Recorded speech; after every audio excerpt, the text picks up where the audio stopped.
Hi everybody, good evening again. I hope your day has been well or is still going well. Really excited about today's live session because I actually got asked a question. Yeah, and this question is from the lovely Angela Orfanelli, one of my PTA Global students a few years back. She asked a really great question, which I'm sure some of you trainers out there are also thinking or have asked, just plainly because maybe you're new in the industry or you're not sure what to do when a new client who's never been into a fitness program comes to you to get some training, right? Her question is, for a client who is new to fitness, which type of exercise do you give to find out about their cardio, their strength, and their flexibility, and so on? In other words, the question that Angela is asking here is, if I'm supposed to find out the level of fitness where my client is, what are the prescribed exercises that you can do? Okay, now, it's a really good question because sometimes we get really excited and we want to do a lot of things with clients who are new. But you have to bear in mind, if a client is new to a gym or a fitness environment, like we said yesterday, you need to make them feel safe. You need to make sure that you don't give something that overwhelms them, but at the same time, you get to give them enough exercises that for you as a trainer, you get to get enough information to make a good program for them. Okay, so let's quickly define what assessment means. Okay, assessment simply means you're looking or checking the ability of one's person to move or do or function. Okay, now with that definition, if we put that together with what we're assessing, the fitness components, if we're assessing someone's cardio ability, are they someone that gets the heart rate up right away? Or does that heart rate go down fast, which means they recover well? Are they someone who needs a lot of intensity before the heart rate goes up, right? So that's one thing we're looking at. The second thing that we're looking at for assessment is strength.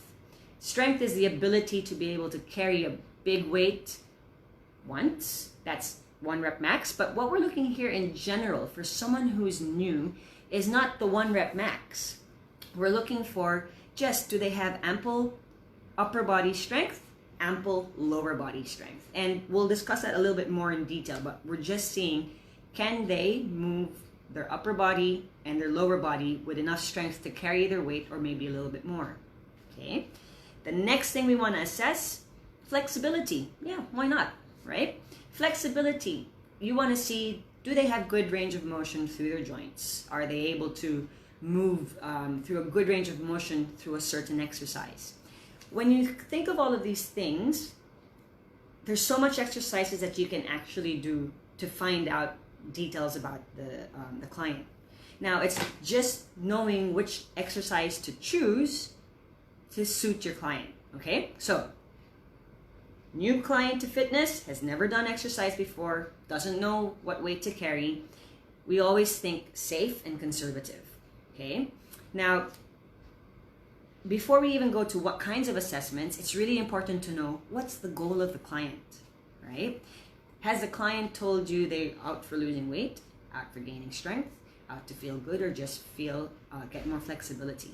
This will also dictate what type of test you're gonna do.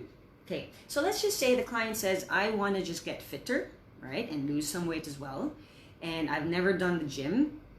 Here are the go-to exercises you can do that will be safe to be able to make your clients successful as well. Okay, so if you want to test cardio, if you're a trainer that works in a gym that has the machines available to you, it gets simple. But if you're a trainer that trains people at home or outside of the gym, this is where we get a little creative, okay? So in the gym, for cardio, keep it simple, keep it safe. Treadmill or the bike, best way to make them move, right?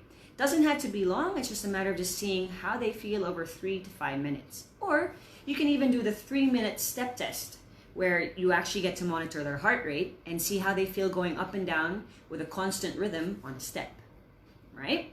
So simple ways to get to see how fit they are cardiovascularly. Now we move on to the next assessment. I want to learn how to assess my client's strength.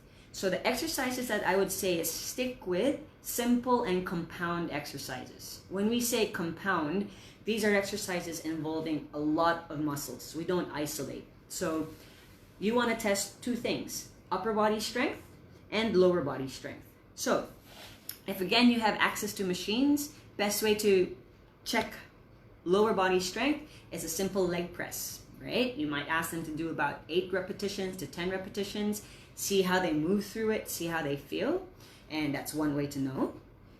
If you have access to machines again for the upper body, you're going to go do the chest press, because that's going to give you an idea of how they feel through their shoulders through a pushing motion. Okay? Then you can also do a pulling motion if you have a lat pull down machine. Lets you know again the range of motion they have through their shoulders. Rika, I don't have access to a gym. I train my clients at home. What can I do? Lower body again. You could do a squat, right? You could do a push-up for the upper body. Now the beauty of also using body weight is you can see flexibility. You can see joint and range of motion. So the squat is also a great way to test someone's flexibility. If they can't go deep enough, chances are they're tight in the calves. Chances are they're tight through the hip flexors as well. So you hit 2 birds with 1 stone when you do a squat, right? And mind you, this is a body weight squat. Okay, push-ups. They don't need to do it on their toes. Remember, they're new to fitness. So let them do it on their knees and just check the quality of their movement. Do they do the chicken head thing when they do the push-ups? If they do, then you can kind of see that the strength is not yet there. Okay, if they plop into the floor, okay, you know what you need to work on. Just remember, keep it safe. Okay, so compound exercises for strength, upper body, lower body. Okay, now when we move to flexibility, find out first where are your clients feeling tight, right?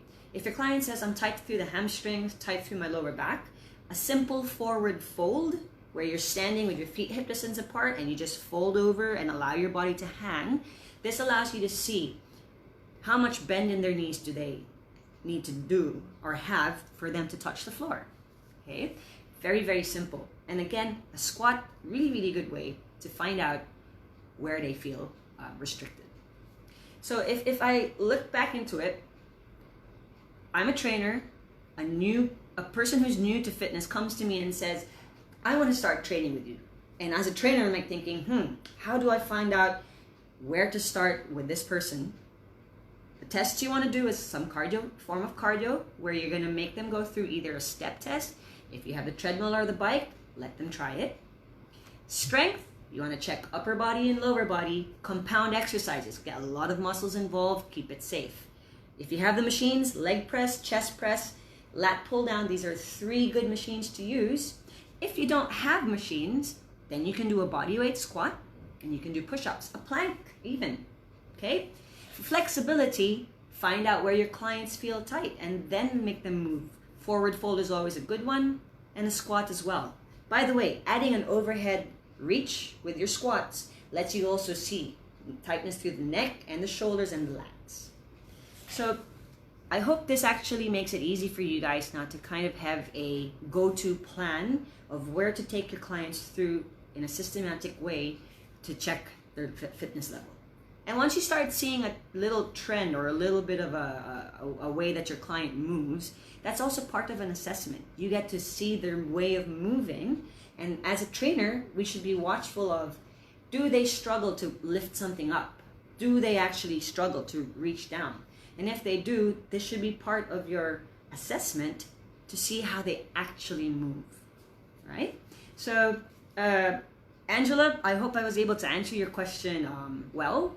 And if you have more questions, and if any of you have questions about training, as a trainer, if you are a client and you have questions about how you feel in an exercise or what, send them through, because it was really exciting to kind of think of how to answer this question. And if you have other answers, or you want to share more information, or you want to share your own ideas with this, please send it through, right? Hope it was helpful. I will see you again tomorrow. Hoping there's another question. Have a good night, everyone. Bye.